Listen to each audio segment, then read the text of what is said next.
একাগ্রতা, নামাজের মহব্বত আপনার মধ্যে তো তৈরি হয় নাই, আপনার মধ্যে নাই। আপনার সাথে কি আছে? ইবলিস। কি আছে?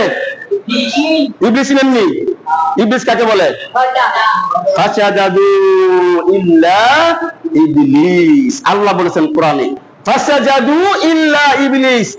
শয়তান দিবে না সিজদা দিতে। কে দিবে না?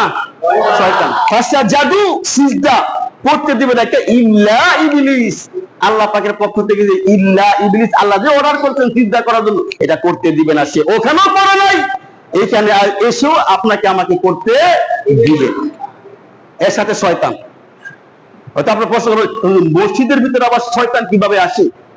হ্যাঁ, মসজিদের ভিতরে শয়তান আসতে পারে, কারণ আল্লাহ পাক তাকে এরকম একটা ক্ষমতা দিয়েছে, তার শুধু মসজিদের ভিতরেই না, তার রগে রগে চলার ক্ষমতা। যে কোনো জায়গার মধ্যে সে যেতে পারে, যে কোনো জায়গার মধ্যে সে যেতে পারে, কিন্তু একটা জায়গার মধ্যে সে থাকতে পারে না একটা সময়। তখন সে আর এইখান থাকতে পারে, যতক্ষণ পর্যন্ত এখান থেকে সে না যাবে ততক্ষণ পর্যন্ত তার শরীরের মধ্যে আগুন লাগে। আগুন একটা জায়গা, সেই জায়গাটা কোনটা বলতে পারেন? এটা কি? হ্যাঁ, ওটা কি? আজান। মাশাআল্লাহ, আপনি উত্তর দিতে পারছেন, আলহামদুলিল্লাহ। আজান যখন বলা হয় হাইয়া আলাস সালাম, হাইয়া আলাল ফালাহ, এটা যখন আল্লাহকে বলা হয়, আল্লাহ আল্লাহ আল্লাহকে তো বলো, আমার কল্যাণের জন্য আল্লাহ আমি আসছি, আমার কল্যাণের জন্য, আমার ভালোর জন্য আমি আসছি, আমার সলাতের জন্য আসছি। হাইয়া আলাস সালাহ, আমার ভালোর জন্য আমি আসছি। আল্লাহ যখন বলে তোমার ভালোর জন্য তুমি আসো, তোমার ভালোর জন্য তুমি আসো, তোমার কল্যাণের জন্য তুমি আসো, এই কথাগুলো যখন বলা হয়, তখন আজান শুনলে তখন শয়তান আর থাকতে পারে না। আপনি, আমি, আমরা কেউ শয়তানকে চোখে দেখি না। চোখে দেখি? কি বলেন? আমরা চোখে দেখি? আমরা কেউ শয়তানকে চোখে দেখি না, কিন্তু জীব জানোয়ার গুলো শয়তানকে চোখে দেখে, তারা চোখে দেখে। এই জন্য দেখেন না, যখন আজান দেওয়া হয় তখন কুকুর দূরে থাকলো চিল্লাচিল্লি করে, তারা কিন্তু আজান শুনে চিল্লাচিল্লি করে না, তারা চিল্লাচিল্লি করে কি দেখে? শয়তান দেখে। কি দেখে? নাকি আপনারা শুনতে পান না? দেখেন নাই কখনো আজান দেওয়ার সময় যে কুকুর চিল্লায়, দেখেন নাই?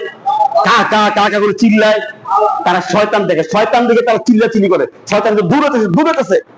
হাদিসের মধ্যে আসছে, শয়তান মানে বায়ুর সাথে সাথে, মানে পাদ্দে সে পালায়, বায়ুর সাথে সাথে সে পালায়। যতক্ষণ পর্যন্ত আজানের আওয়াজটা তার কানের মধ্যে না আসছে ততক্ষণ পর্যন্ত সে খালি দৌড়ায়, খালি দৌড়ায়। তাহলে এই শয়তানের সাথে কি আমাদের মানুষের কোন মিল আছে না নাই? জোরে বলেন, আছে না নাই? আছে না নাই? শয়তান যেমন আজান দিলে দৌড়ায়, এক শ্রেণীর মানুষ তারাও আজান দিলে বাড়ির দিকে দৌড়ায়। কথা ঠিক না বেঠিক? জোরে বলেন, কথা ঠিক না বেঠিক?